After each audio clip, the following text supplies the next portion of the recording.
Saya diproses melalui dua orang anak saya meninggal. Saat pulang karena rantau bapak mama, saya dan suami berencana memiliki satu anak lagi untuk menghibur kami karena saat pulang dari rantau bapak di situ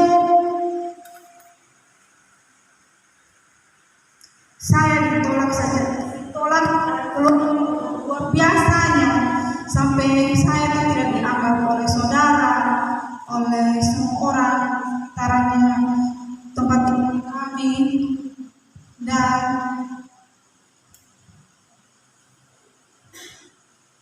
rencana kami untuk pergi mencari tanah untuk tinggal sendiri. Tapi saat pulang rencana itu dibatalkan karena tanah ada dalam keadaan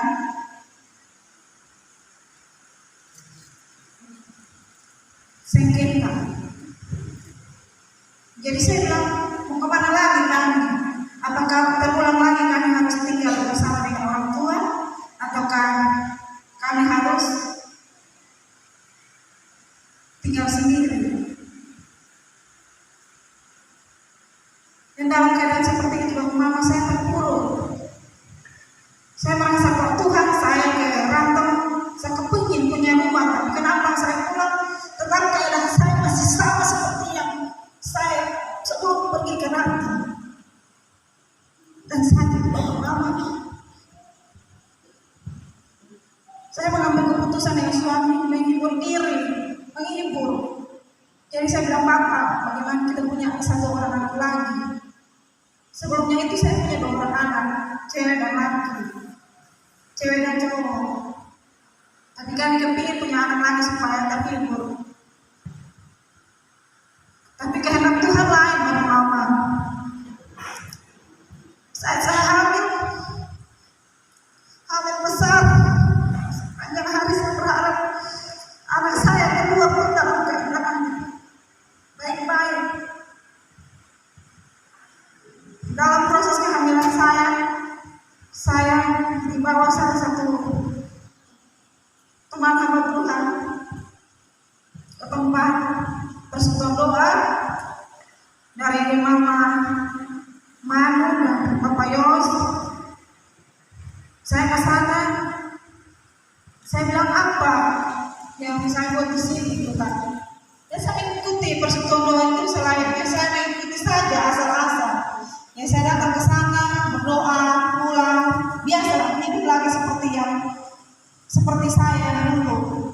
Masih suka marah-marah, masih suka marah-marah anak, suami, orang tua, dan saudara, semua keluarga.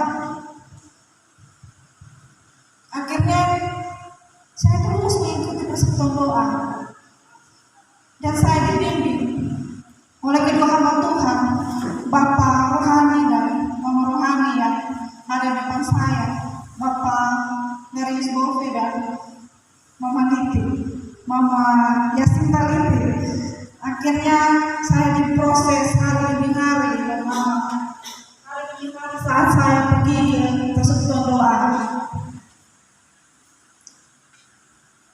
Tapi saya masih tetap seperti orang yang dulu, bukan orang yang berubah. Dan saat itu saya ada dalam proses persalinan. Apa yang dipikiran saya, anak saya itu keluar dalam keadaan yang baik-baik, Mama. Tapi rencana Tuhan itu lain, Mama.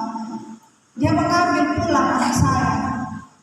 Anak saya baru saat dilahirkan, dia dilahirkan dengan tidak normal, berat badannya kurang, Mama.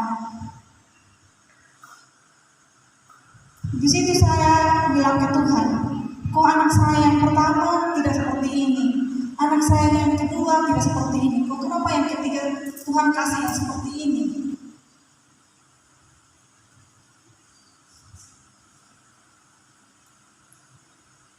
Akhirnya Mama,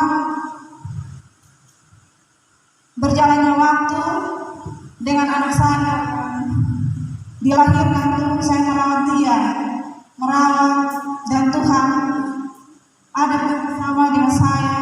Anak saya ini sehat, dia 1 bulan Tuhan memanggil kembali, membangkit kembali tangan Tuhan.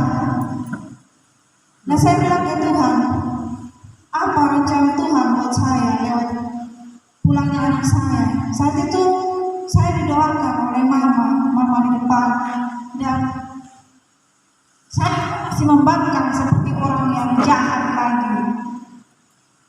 Setelah anak saya meninggal pun saya masih membangkang. Tiba-tiba saja saya hamil lagi, saya dikasih anak dari Tuhan lagi. Dan saya bilang, Tuhan, kok dikasih anak lagi? Apa maksudnya Tuhan? Tapi trauma saya saat anak saya yang pertama meninggal tuh masih ada, masih membekas. Dan di saat dikasih anak lagi, anak saya dipanggil pulang lagi, dipanggil pulang lagi ke tangannya Tuhan. Dan saat anak saya kedua meninggal itu, mama, saya bilang ke Tuhan, apa yang Tuhan mau lagi? Saya sudah capek hadapi seperti ini. Saya dimarahi orang tua, saya tidak punya apa-apa, tidak punya rumah. Saya sering marah-marah suami, marah-marah anak-anak. Saya ditolak keluarga, dan saya pun memarahi keluarga saya. Apa lagi yang mau Tuhan buat dalam satu kehidupan? Dan saat itu mama kedua hamba Tuhan ini datang berdoa ke saya, termasuk mama di sini datang berdoa, dan di situ ada satu ayat firman yang menguatkan saya. Dan saya pegang firman itu, rancanganku bukanlah rancangan yang mendatangkan kecelakaan, tapi rancangan yang membawa damai sejahtera. Di situ saya pegang firman itu, dan saya bilang, Tuhan, saya mau apa yang mau Tuhan buat untuk saya akan ikut. Saya bilang begitu. Itu dalam keadaan mama anak saya sudah di depan dan sudah ditaruh di tempat tidur karena meninggal. Akhirnya saya diproses dan langgar beberapa minggu bapak mama, saya dikasih rumah dari Tuhan. Rumah saya kecil sekali, karena saya bilang begini di Tuhan, walaupun rumah saya sekecil dapur saja, tapi saya bersyukur itu, karena itu pemberian yang Tuhan kasih buat saya. Saya mau bersyukur karena kasih dan kemurahan Tuhan yang Tuhan berikan bagi saya, dan Tuhan berikan itu untuk saya. Dan saya, suami dan anak-anak tinggal di rumah yang kami miliki. Dan itu jawaban Tuhan yang saya pegang dari Tuhan. Saya bilang, Tuhan, terima kasih. Ternyata itu Tuhan itu ada saja yang Tuhan mau kasih kita.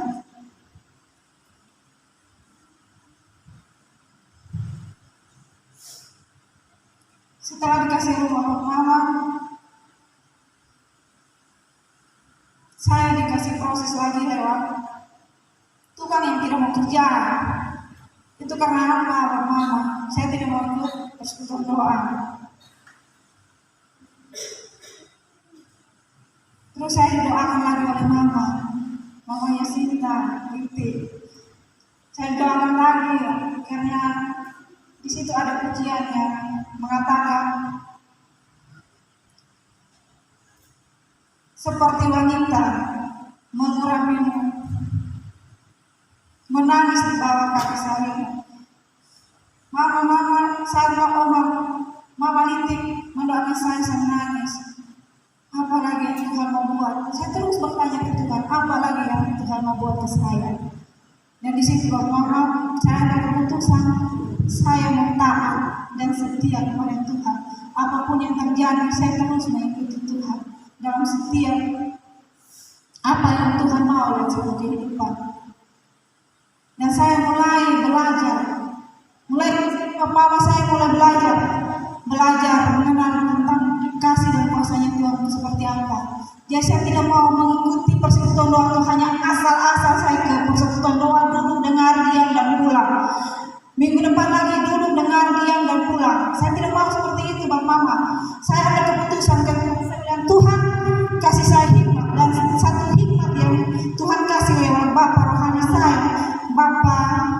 Yehova di situ mengatakan bahwa apa yang kita dapat tuh minta Tuhan goreskan dalam hati kita. Itu satu kekuatan yang saya pegang dari kata Bapak rohani saya. Saya pegang itu kata dan saat saya pulang saya bilang Tuhan saya mau belajar tentang kuasanya Tuhan. Setiap malam, setiap pagi, siang dan malam itu saat ada firman pulang saya buka kembali saya baca renungkan apa yang Tuhan mau dalam kehidupan saya. Dan Bapak tahu saat kita mulai belajar tentang kebenaran firman Tuhan itu hidup dalam kehidupan kita hari-hari. Dia hidup. Karena Tuhan yang kita sembah itu Tuhan yang hidup, bukan Tuhan yang mati. Contohnya Bapak Mama hari ini firman bilang begini, jagalah hatimu dari segala kewaspadaan, karena dari situ terpancar kehidupan. Bapak Mama itu kita akan diperhadapkan dengan segala macam hal yang membuat hati kita itu sakit. Tapi bagaimana kita pegang firman itu yang Tuhan kasih di pagi hari saat kita bersaat teduh. Itu firman dengan kuat dan kita belajar mengikuti itu firman. Maunya Tuhan lewat ini firman untuk saya apa? Oh, saya tidak boleh. Kalau sebuah hati mulai panas dan sakit dengan tingkah laku orang lain, saya terus bersihkan. Bersihkan dengan cara apa? Bukan dengan kekuatannya kita, karena kita sebagai manusia kita tidak mampu membersihkan. Tapi Tuhan mampu dengan kemampuan daripada Roh Kudus. Roh Kudus yang memampukan kita. Kita minta berbicara sendiri dengan hati ke hati ke Tuhan. Kita minta Tuhan tolong saya. Roh Kudus tolong jamah hati saya. Orang ini menyakiti hati saya. Tolong bersihkan. Saya mau hati saya bersih dan saya mau hidup di dalam jalannya Tuhan. Seperti kata firman yang Tuhan berikan bagi saya di pagi hari. Akhirnya Bapak Mama, setiap hari demi hari saya mengikuti saat teduh bersama dengan tim pendoa syafaat. Kami Persekutono punya tim pendoa syafaat dan setiap pagi itu ada saat teduh bersama. Dan puji Tuhan dalam saat teduh itu firman Tuhan yang diberikan itu hidup dalam kehidupan kami hari lepas hari dan saya pegang firman itu.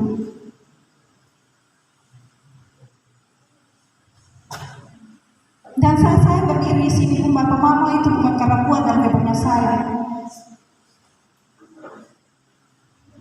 Akhirnya saya mulai dikasih mimpi yang saya tidak tahu mimpi datangnya dari mana. Tapi menurut Bapak rohani saya itu petunjuk malam yang dikasih oleh Tuhan. Setiap malam saya terus bermimpi dan saya bertanya ke Bapak rohani saya, apa arti dari mimpi ini?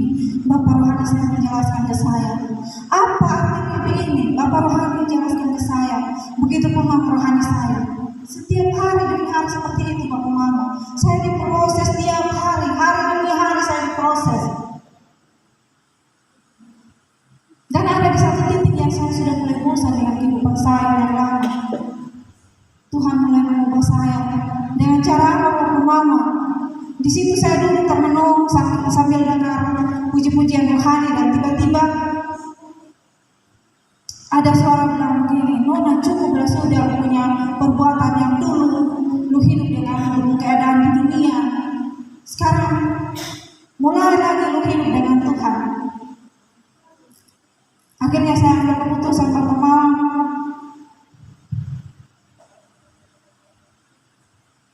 Saya tidak mau melakukan apa yang jahat di mata Tuhan. Dan saya mulai dikasih karunia oleh Tuhan. Dan saya berdiri di depan sini pun bukan karena kuat dan hebatnya saya, Bapak. Ini semua karena kasih dan kemurahan Tuhan. Dan pertolongan dari Bapak Mama, dari tim pendoa syafaat, Bapak Mama dari Persekutono, Mama dan Bapak Mama, terus dibimbing dengan Bapak rohani saya. Saya ada berdiri di depan sini bukan karena kuat dan hebatnya saya, tapi karena kuasa Tuhan dan kuasa Tuhan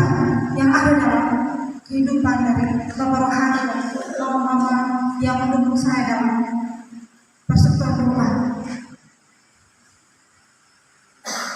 Jadi Bapak, mari kita belajar peka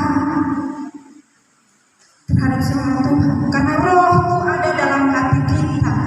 Roh Tuhan itu hidup dalam hatinya kita. Ya, hanya ini saja kesaksian yang saya mau bagikan untuk kita semua.